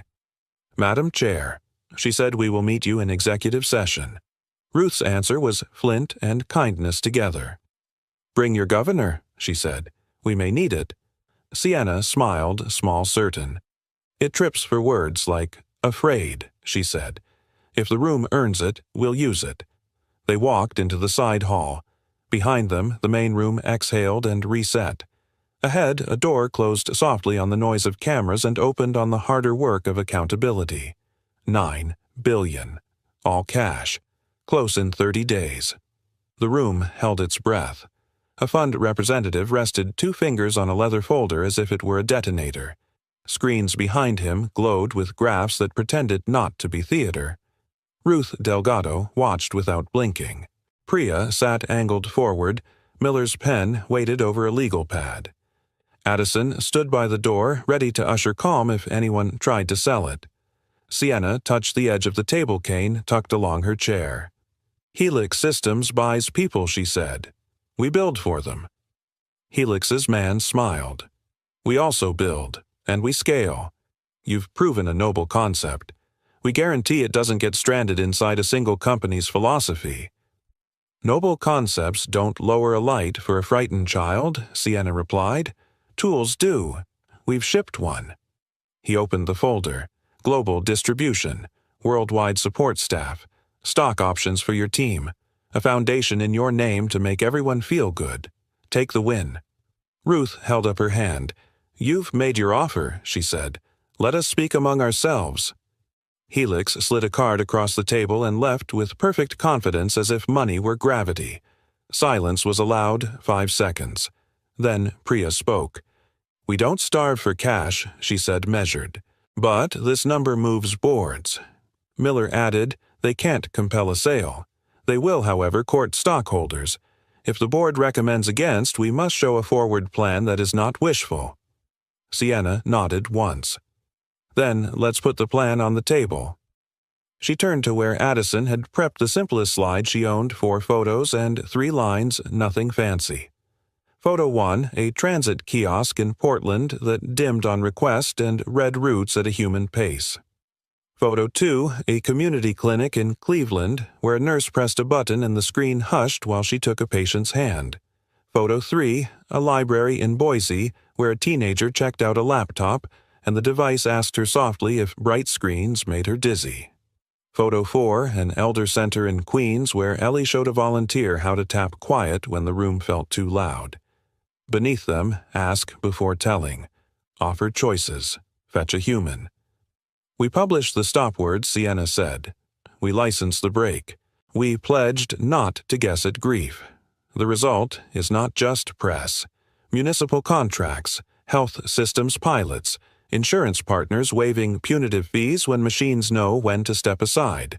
We did not chase headlines. We earned adoption. Ruth steepled her finger's eyes on the photos as if they were sworn testimony. And the quarter, Priya renewals up. Support costs down where HeartSight runs less escalation, more first contact resolution. Fewer complaints point to tone, more praise uses the word felt. Miller regulators appreciate plain disclaimers paired with choice. The break bought us goodwill. Addison, and the brand got quieter on purpose. People trust quiet. Ruth turned to Sienna. I need your answer for the record. Sienna set both hands flat. We do not sell the light that helps people find themselves. She said each word clean. We can license. We can partner. We cannot surrender control of how this thing behaves when a human says no. Miller glanced at Ruth. The statement writes itself. Ruth nodded. Then it's our duty to defend it. She looked down the table. All opposed to a sale, hands went up one by one, some firm, some with the tremor of money resisted. Motion to decline Helix's offer, Ruth said, and let out a breath the microphones didn't catch. Now. New business. Addison stood not used to holding a ceremonial envelope. We've called this a working title for a year, he said. It's time to make it print. He turned to Jack at the back wall, who looked like he might rather mop the stage than stand on it. Mr. Holloway Addison said the formality, gentle your vendor term, ends today. If you accept, you begin as Senior Advisor Human Orientation tomorrow morning. Comp suite is modest, buyout clause is absent. Mentorship expectations are written in the first line. He grinned at his own audacity. And the business card is boring because it should be. Laughter softened the edges of the day. Jack approached without swagger. I accept if it means the brake can't be removed for speed, he said. It means exactly that, Sienna replied. Ruth leaned into her mic. Motion to approve the appointment, she said. Second, Priya added, already smiling. Approved, Ruth said. And let history note the first such title on any org chart I've seen. She looked at Sienna. It won't be the last. A year changes a city's posture. The lobby no longer shouted, it oriented. The kiosk did not chirp, it waited. A plaque beside the service elevator read, This building learns from its night shift. A line below, smaller, Thank you for telling us where the half steps are. Downstairs the lab had less drama and more chairs with backs. Software wore guardrails like seatbelts, unglamorous, always present. Engineers quoted caregivers the way they used to quote venture partners. A wall beside the whiteboard collected paper maps from cities and schools and bus stops, crayon hearts, pencil arrows, labels like Too Bright Quiet Here, Ask Me Softly. Jack's office, if a glass square a few steps from the lab could be called that, kept odd hours. People came to practice how not to rush. He kept a stack of cards, each with one line. What do you need? Do you want quiet? I can fetch a person. He made interns hand them out, not as scripts but as reminders they could slide into a pocket and feel when panic invited performance. Ellie learned to take the elevator by herself. She pressed a button that dimmed the car to something kind and watched the numbers blink like small milestones. On the wall outside Sienna's office hung Ellie's map, framed not precious but present raised lines worn by fingers. Visitors touched the heart and left smudges that had to be cleaned every night. Jack never told the crew not to. Smudges meant contact. Redwood tried a marketing sprint, then a rebrand. Their demo talked over people just enough times that cities learned the hard way that volume betrays itself. They hired consultants to design quiet branding. It looked like a whisper and behaved like a shout. The room knows the difference. On a gray Thursday, Helix sent a revised offer with more zeros. The board logged it and declined again with one sentence, "We do not sell control of consent." It ran in a single column on page 2 of a business section that had learned the company would never give them the scandal they wanted. That afternoon at a community center, ribbon cut for Blind Services of Manhattan, Sienna held oversized scissors and didn't use them. A teenager who'd grown up with phone screens telling him what to do asked if he could cut instead. "Please," she said, and held the ribbon steady so his shaking hand could find it. "Does it feel different now?" a local reporter asked her after. "The city, I mean." "It feels legible," she said. "That's all most of us ever needed." The reporter tilted her head at Jack, who kept to the side in his plain jacket and patience. "And him?" Sienna didn't hide the answer. "He taught us to stop when stopping is care," she said. "We put his rule in the code. We also put it in the halls. That evening in a queen's kitchen, no longer bleeding radiator heat because a new one did its job quietly. Jack checked Ellie's math homework while soup simmered. They took the downtown train to meet Sienna at a small diner that understood coffee should be refilled before you ask. The booth was vinyl. The waitress was a professional mind reader, and the pie tasted like it had forgiven something. Ellie slid in beside Sienna and tucked under her arm as if that had always been the geography. "We did fractions," she announced. "And Daddy says pi is a practical application. Your father is a scientist when it matters," Sienna said. Ellie leaned back to study Sienna's face like a cartographer memorizing a coastline. "You have new eyes," she said, solemn as a verdict. Sienna brushed a thumb across Ellie's hairline. "I have better questions," she said. "You gave me the first one." They ate. Nobody rushed. Outside, the city moved without apology. Inside, a man who had once walked away from a circuit that betrayed him, and a woman who had once walked by Sound Not Light found the particular quiet that doesn't ask to be named. On the way out, a couple stopped them at the door. "Our clinic used your system," the woman said. "It didn't tell me what to do. It asked." I cried without being embarrassed. "Thank you." "Thank you for telling us what worked," Sienna said. Jack added, "Thank you for letting us put a break where it counts." They stepped into the evening. The street peeled back for them one texture at a time. Sienna held out her left arm and Jack's forearm fit where it belonged. Ellie took Sienna's right hand and swung the way 9-year-olds and 10-year-olds do when the day almost ends and tomorrow is a promise. Back at the tower, Priya sent a one-line update to the board. Helix declined again. So did we. Miller closed a file with the satisfaction of a story told cleanly. Addison tacked a small card above the soundboard. "Lower the room before you raise your voice." Sienna paused under the plaque by the service elevator and read the braille with practiced fingers. "We're not done," she said aloud, to no one, and to everyone. Jack caught the echo and nodded as if a building could hold a vow. "Tomorrow," he said. Tomorrow, she echoed, and meant the kind with a ceremony that didn't need a microphone. "Tell me the truth," Jack, Sienna said, fingers grazing the braille label on a wooden bench in Central Park. "Am I worthy to be her mother?" The park was a quilt of new grass and soft wind. Boats slid across the conservatory water like patient thoughts. Near the path, a community booth handed out small cards printed with 3 lines, "Ask before telling." Offer choices, fetch a human, for people to tuck into wallets. Heartsight volunteers guided without fuss. The city had learned a different kind of pace. Jack didn't answer right away. He knelt so his eyes were level with hers, a habit that had become a vow. "Worthy is a word for strangers," he said. "Ellie doesn't use it. She uses safe. She uses home." She exhaled a quiet surrender. "Home scares me. It means I promise to stay." "Then say it," he replied, out loud. So the wind memorizes it. Footsteps scuffed the path. Ellie arrived in a run, a kite tucked under her arm, a square of fabric painted with blocky hearts and tiny raised lines as if a map had learned to fly. "The field's open," she declared. "It's perfect wind." Sienna smiled toward the breath that always arrived before Ellie's voice. "Describe it," she said.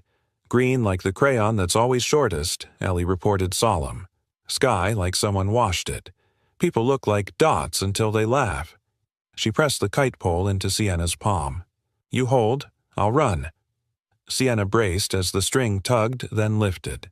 Ellie sprinted hair a comet tail, Jack pacing her with that half-step of fatherly calibration close enough to catch far enough to let her fly. Listen, Jack called back, breath even. It's speaking. To Sienna, the kite wrote its own language, a tug, a slack, a soft insistence to change angle and orientation in silk and sky. She corrected, and the line steadied. Her mouth tipped toward wonder. It's legible, she said. That's all most of us ever needed, Jack replied. They let the kite find its ceiling and settle. A volunteer drifted by to offer water. Sienna took a cup and passed the second toward the direction of Jack's voice. He took it without looking the choreography of people who had trained themselves to ask and offer. Across the path, the community booth's speaker crackled. A nurse from a Queens clinic spoke into the little mic with a voice that didn't perform. We had a patient today who said, I can't right now. And the screen went quiet, she said. We fetched a person. He cried. We didn't fix him. We held the room. I thought you should know. Sienna felt the sentence land like a landing after a long flight. The work got out, she said. The work learned a door, Jack answered. They sat.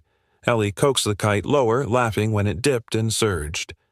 Sienna adjusted by feel until the string hummed a steady note of trust. The world, once hard to read, had become a book with edges she could trace. Sienna called.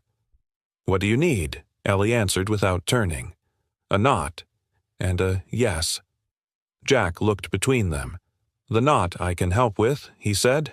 The yes is mine, Sienna finished. She closed her hand over the line and let the words find shape. Ellie, she said, voice carrying just enough. I can't promise to never be afraid. I can promise to ask before I assume and to slow down when you say you need quiet. I can promise to fetch a person when you need more than me. And I can promise to stay. If you want me. Ellie didn't run. She walked a 9-year-old, choosing where to place each foot. She pressed something small into Sienna's hand, a round locket warm from being held its surface, etched with a tiny raised heart. I wrote home inside, Ellie said. It's in pencil, so you can change it if you want, but I hope you don't. Sienna opened it by feel. Paper brushed her finger Ellie's block letters, big and brave. She swallowed. I don't want to change it, she said. Jack cleared his throat, nervous for the first time in months. I used to think love was fixing, he said softly. Then I learned it's noticing, asking, and staying. I don't have a speech, I have a ring.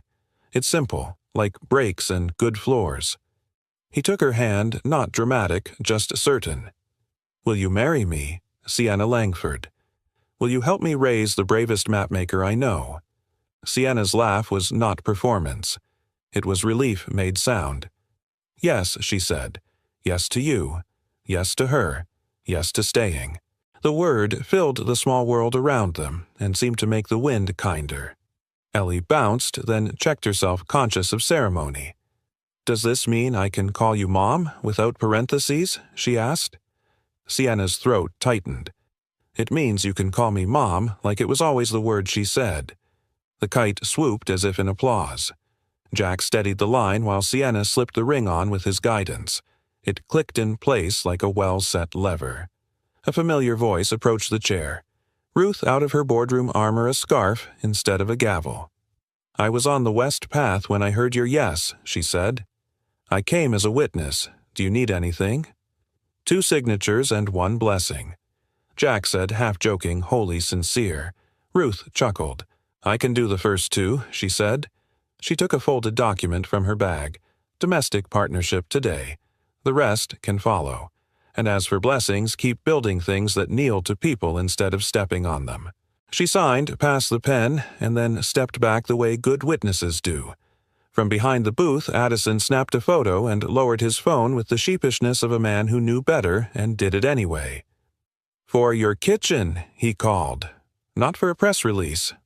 Priya, who seemed to appear where steadiness was needed, hugged Sienna at an angle that didn't jostle the locket. Investor update, she whispered in Sienna's ear, teasing. CEO chooses to remain human. Market responds with unexpected warmth. Legal update, Miller added dryly from a few paces away. No law against joy in public. They drifted off, leaving space. The park regained its ordinary miracle. A busker tuned a guitar to a note that matched the kite's string.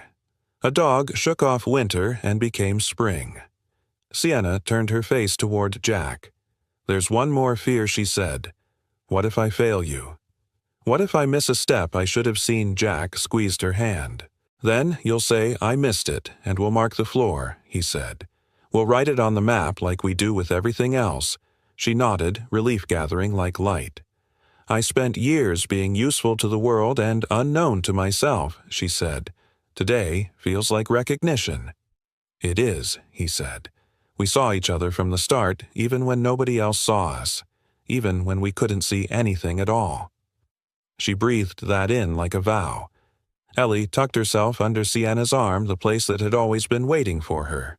They sat with the kite's steady pull reminding them that even joy needs a hand on the line. Can we make a rule for home? Ellie asked. Let's write it, Sienna said. Ellie recited solemn and delighted. Rule 1, ask before telling. Rule 2, offers before instructions. Rule 3, fetch a hug. Jack laughed. Add a break, he said. When someone says, I can't right now, we go quiet and we stay. Rule 4, Ellie announced silence can be service. Sienna repeated it, tasting each word. Silence can be service. A breeze leaned into them and then let go. The kite steadied high enough to keep low enough to ground. In the near distance, a volunteer explained to a stranger how to change a setting without shame. Somewhere, a nurse pressed a quiet button and took a hand. Somewhere, a teenager found a library screen that asked if bright lights bothered her and didn't argue if she said yes. Jack looked at Sienna the way a man looks when he trusts the future. We'll have days that are loud, he said. School forms and sore throats and deadlines. We'll have breaks, Sienna answered, and we'll use them. Ellie slipped the kite line into Sienna's palm again. Your turn, she said. I'll describe the sky. Sienna stood shoulders squared, not in defense but in welcome. The string hummed, the world answered. She didn't need to see the blue to believe in it. Behind them, a plaque on a small park kiosk caught the late sun. This city learns from its people. Below, in smaller type, thank you for telling us where the half steps are. Sienna faced the gentle pull and smiled. I won't resign, she said, echoing the night that started everything. I will remain. Jack heard the reverberation and nodded. So will we. They walked home not by street names but by textures they knew: brick that stayed warm at dusk, a grate that hummed low, a bakery corner where cinnamon declared itself at the door. Ellie narrated the world like a poet paid by wonder. At the lobby, the kiosk waited and then whispered, Welcome home. Do you want quite a story or just the elevator? Ellie tapped just the elevator and laughed as if the building had finally learned its manners. In the foyer upstairs, under a framed copy of a child's crayon map, Sienna touched the raised heart worn smooth by many hands. We're here, she said. Home, Ellie answered. Together, Jack finished. No trumpets, no finale louder than the life it concluded. Just a family that had chosen each other, a city that had learned to listen, and a tool that knew when to stop so love could speak. If this story found you at the right time, take a breath with me. Now your turn. Have you ever lived or witnessed a moment where someone chose care over noise? Maybe a nurse who simply held a hand, a janitor who made a hallway safe, a tool that finally asked you what you needed. Share your story in the comments. Your words might be the map someone else is looking for.